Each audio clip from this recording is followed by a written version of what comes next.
Way back in December 2023, over a month ago, I launched a video, Winter EV Tips, link to that down below, that told all drivers how to avoid winter charging problems.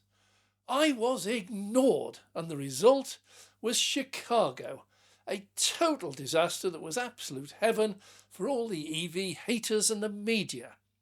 It was totally preventable, self-inflicted, and watch out for the final conclusion, with 3 ironic twists. Hi, I'm Dave. Welcome to Dave Takes It On. Now, I've launched countless videos about charging, and they all say exactly the same. A battery is simply a collection of chemicals that react and either produce or store electricity. All chemical reactions proceed faster when warm or hot, and slow down or stop when cold or frozen. This is basic chemistry, applies to all reactions. The Tesla superchargers were all working fine. The EV that turned up had been left outside overnight, and the batteries were all stone cold at around -20 centigrade, about -9 Fahrenheit. The result was obvious. No reaction was possible. How do I know all the batteries were stone cold?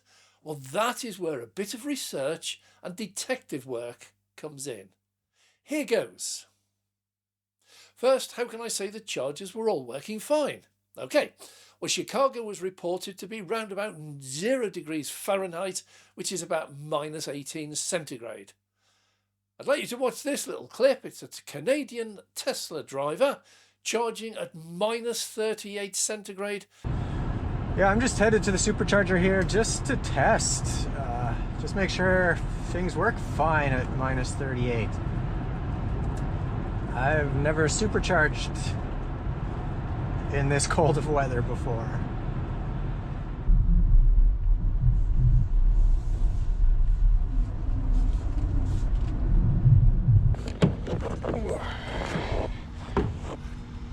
Yeah, that cable's a little stiff.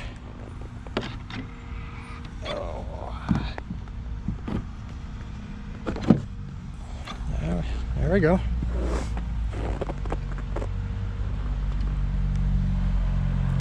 All good.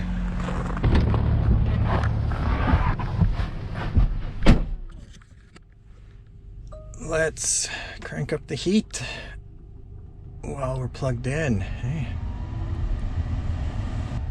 And we're starting at 140 kilowatts.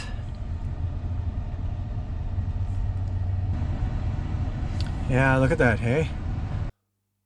He has no problem. Norway has the highest percentage of EV cars anywhere in the world. Canada has masses of them. EVs are quite happy at cold temperatures. So Tesla chargers operate happily at -38 centigrade. That's roughly the same in Fahrenheit, -37. Yet Chicago was only -9 Fahrenheit or -22 Celsius at its worst. So much warmer. So charger problems were not the cause here, nor was the car. Again, we've just seen a Tesla charging getting 140 kilowatts, which is about normal. So first, clear fact, chargers and cars were quite capable of charging quickly in the temperatures that Chicago experienced. So am I implying that the Tesla drivers were at fault? No, not at all. I am absolutely stating they were totally at fault. So let's go back to the detective work. The cars arriving at the chargers had stone cold batteries. How do I know this? Well, if the owners had a nice warm garage, they would also almost certainly be able to charge it in that nice warm garage at home, so they wouldn't need to go out and charge. Hence, the majority of these cars must have been left out in -20 degrees overnight, and the batteries would also be at -20 degrees centigrade in the morning. So, let's go back to temperature and chemical reactions. Every EV has a battery management system of some sort, and Tesla is at the better end.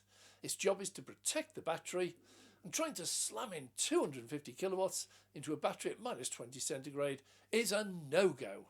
The battery management would simply stop any charge whatsoever. So plug into a supercharger and nothing happens. I mean, absolutely no charging begins. But the process begins. Now, the car will immediately try to warm up the battery. But the battery is huge. It's over 6 foot long, 4 foot wide, several inches deep. It takes a huge amount of energy and time to raise that temperature from minus 20 centigrade up to plus 30 or 40 centigrade. I've got a picture of a calculator. If anyone wants to actually do the sums for themselves, please go ahead. I don't need to. It's just a huge amount of energy. And in those temperatures, almost as quick as you heat it, the freezing ambient temperature and the biting cold wind would take some of it away. It has been tested on many occasions. It can take up to an hour to get it up to a temperature where the battery management system allows it to begin charging. Begin! So why did the cars arrive with frozen batteries? Well, lack of knowledge is the likely cause. Now, I'm a keen boat fan, simply love a YouTube channel called Boneheaded Boaters of the Week. And it shows anyone can buy or hire a boat over there if you've got the cash or credit. But here or in the States, there's often no legal requirement to have a licence, nor any training, nor any knowledge. And in many cases, not even compulsory to have any insurance if all you do is go out to sea and sail in it. You can buy the boat, hire the boat, off you go, with obvious results you can see here. Well, let's put this down to driver error. Now, these boats can be worth more than 10 times what a Tesla costs. Now, I do wish I could come up with a catchy phrase like boneheaded boaters for Tesla drivers. Suggestions, please, in the comments below.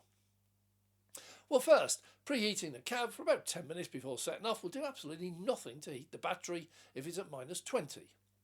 So even if they did this, it would mean the battery would still be frozen, almost solid, by the time they got to the charger. Second, they almost certainly did not use the sat-nav to navigate to the charger. Just logical, if they always charge at the same charger, 99% of drivers will never enter it into their sat-nav, they know the way. Now, if they did, the battery management system would automatically begin preheating the battery en route. But if that distance is only 10 or 20 minutes away, it would still be stone cold on arrival.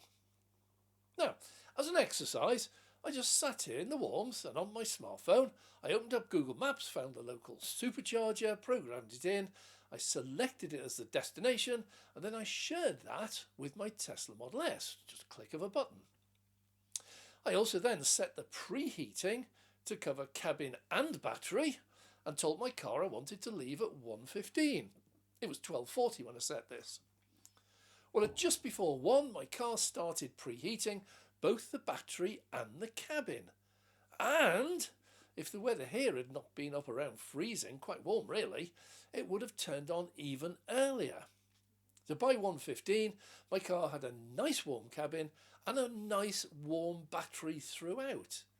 And this can be done whether or not your car is plugged in. Well, quick question, why did no one in Chicago try this? Strange. Well, the temperature of the battery is almost certainly not something these drivers know about or cared about. Total lack of education. I see this myself.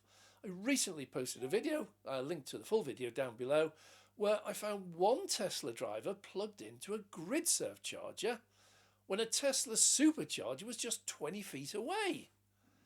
I did actually point it out to him, and he said, "Oh, I didn't know there was a Tesla charger there." And one assumes he also didn't know that the grid-serve was a 50 kilowatt charger costing him 79 pence a kilowatt hour, while the Tesla supercharger, designed especially for his car, was 250 kilowatts and half price at 39p. Now, also at that charger, a very nice lady in a Hyundai Ioniq 5 was there. The site had just crashed and we were talking to various drivers about it, and she said, when we asked her about charging, that when she first got it, she was just handed the keys to the car, it is a company car, with absolutely no instruction or advice or help or training whatsoever, thrown right in at the deep end. This is not the first driver to tell me this. Did stay and chat with her, and she was such a level-headed lady. She got home, apparently her husband when told about the range of the car, 200 odd miles, fell about laughing and wished her good luck. Well, she went out there, she started charging, she learned how to do it. So, far too many people either never get advice or never ask for advice and just treat it exactly the same as their previous petrol car. When it's empty, drive to any charger, plug it in until it's full. So back to the boneheaded boaters who just jump in any boat and set off.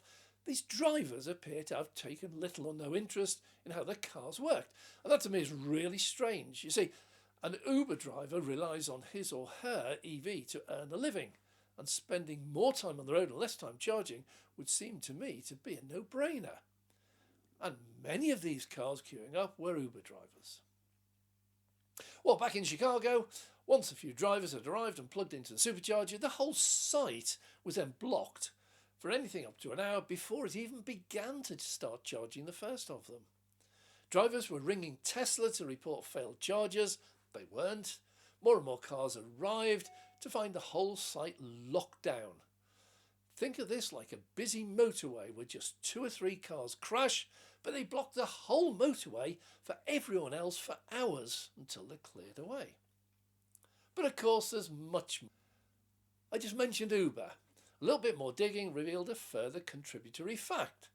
In Chicago there's been a huge increase in Teslas being bought and used for Uber rideshare. There is an incentive program from Tesla and Uber where drivers are offered up to about $5,000 on top of the government's IRA $7,500 tax rebate. So a Tesla is a remarkably cheap to buy and use as an Uber. Now, while Hertz doesn't like them or see them as a good business investment, Uber definitely does, and so do the drivers. There's been a massive explosion in Teslas on the road in Chicago, and these drivers can need to charge during the day. More on that in just a minute. And these drivers also buy the basic model with a single motor. So why is that important? Well, again, just a little bit techie. Driving an EV does not significantly heat up the battery. It just warms it slightly. The way a Tesla heats up the battery, all cars in fact, in preconditioning, particularly in a dual car motor, is to use the 2 motors alternately while you're driving to in effect fight with each other, accelerating while the others regen and vice versa. That really pushes power in and out the battery very quickly and it heats up. This is most efficient, and preheating a dual motor car normally takes about 15 or 20 minutes. In bitter, freezing temperatures, it will still take a bit longer. Now, single motor Tesla, the basic model, cannot do that in the same way. It takes longer to preheat. Mine's a single motor, and the preheating will come on, even in the summer. And don't forget, overnight in the summer, the battery might be at, plus 15 centigrade Celsius. And ideally, for charging, it wants to be at plus 40 Celsius for the fastest possible charging. So provided the car knows you are going to a charger, it'll preheat. And here I discover the final piece of the jigsaw. How many times have I said this? If I'm needing to charge on a journey, I always use the sat-nav to program in my destination, even if it's local or on a regular route that I know really well. I've repeated this hundreds of times in dozens of videos. See, by programming into sat-nav, my car will then select the best charger to give me the quickest charging time. May not always be what you think is the quickest. It will look at battery temperature and the state of charge, but it also shows me other superchargers en route. And that means that I can override it at any time and select one of my own for whatever reason. Yesterday it showed me that a charger I was thinking of using was temporarily out of order. Now, to anyone else you'd avoid it, but to me that was a magnet. Normally means that chargers are being upgraded, and in this case, it was. 4 V2 chargers, maximum 150 kilowatts, but more often 75, have been replaced by 4 V4 chargers, each of those 250 kilowatts. They've been installed, they were finished off, covers were over them, not yet commissioned by the look of it. So in this case, the sat-nav could save you a wasted stop. It also shows you all the other chargers on your route, and you can see which chargers are busy and which are quiet in real time, long before you get there. If you have no sat-nav, no charger usage. They don't show up. So I personally simply avoid the busy locations and choose a quieter one. I've often said I never queue for charging, didn't do last year, don't remember doing it the year before, and definitely haven't this year. So why is it important? Well, Tesla monitor all their cars and all their chargers. So at busy times, Tesla knows how many cars are charging, how many are already queuing, yeah, it knows they're there, and how many more are on their way. Yeah, it knows which of them have got that destination programmed into SatNav. It further knows the state of charge of those driving there, but also those already plugged in. And from that, it can calculate an average wait time. That's clearly displayed on your screen, but not if you don't use SatNav. Now, if I was in Chicago and I saw the charger was totally full and a big red flag saying long waits being reported, I wouldn't go there. And if it was a business like Uber, I would definitely not go there and sit for a long wait. I would look at nearby superchargers first. Are there any others? Are they vacant? If not, I'd then widen my search to include non-Teslas. In this country, GridServe, Ionity, Instavolt. Yeah, they're much dearer. But you see, waiting in a long queue will cost me, as an Uber driver, money in lost rides. It'd be far better to spend a few pound extra and be working rather than sitting in a queue for hours not working. More and more information is coming out of Chicago, but the general conclusion at this point is that dozens of Teslas were left out in the cold overnight. They all then headed to the nearest charger with little or no preheating, so arrived with batteries also at minus 20 Celsius, about minus 9 Fahrenheit. None of them got any charge. They blamed Tesla, who in this case actually sent out an engineer to try to help. But it was far too late. With all the chargers totally full, taking up to an hour before even starting to charge, a queue built up very quickly indeed, and there was no easy solution at that point. Even the seasoned Tesla drivers arriving with a preheated battery, who should have checked whether it was free or not, had to sit in the queue while the batteries cooled down. But why did it happen at all? Let's twist it round.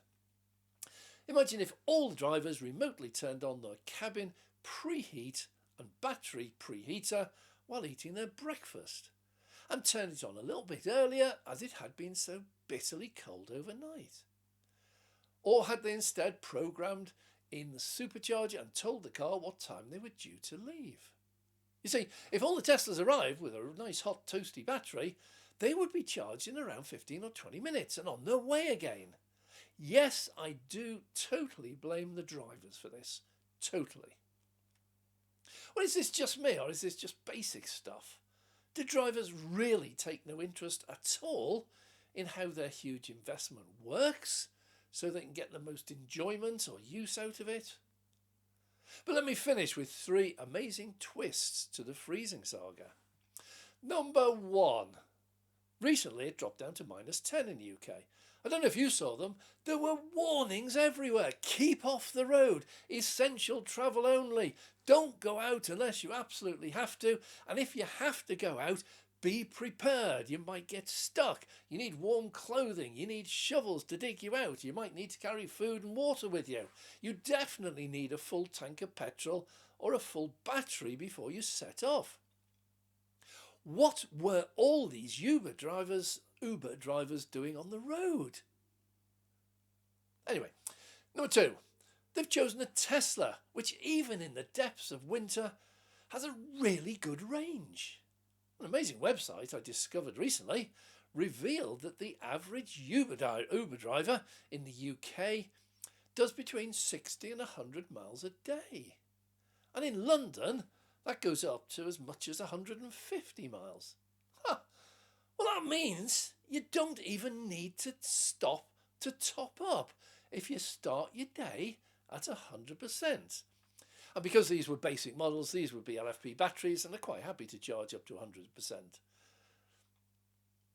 So they could have started day at 100%, and many of them, would not need a charge before the end of the day. Point 3. The average family, after about 6 or 7 in the evening, is just sitting there watching TV, checking social media on their phone, playing games on their tablet for several hours until bedtime. I know this because I used to do door-to-door sales, and often I would be welcomed in the house as a total break from boredom. Now, can they not take a single hour of that sitting in a Starbucks, drinking a nice hot coffee, checking their social media and playing on the tablets while their Tesla charges for 20 minutes in a totally deserted supercharger? I say spare an hour because you've got to get there and get back again. Well, I would welcome your comments on this subject. I'm Dave. Well, thanks very much for watching. If you have enjoyed this video, please click the like button. And if you'd like to see more, please subscribe and click the notification bell so we can notify you next time we launch a video. And a massive thank you to all our Patreon supporters. It is your support that enables us to go out and make these videos for you. So thank you very much for your contribution. I'm Dave.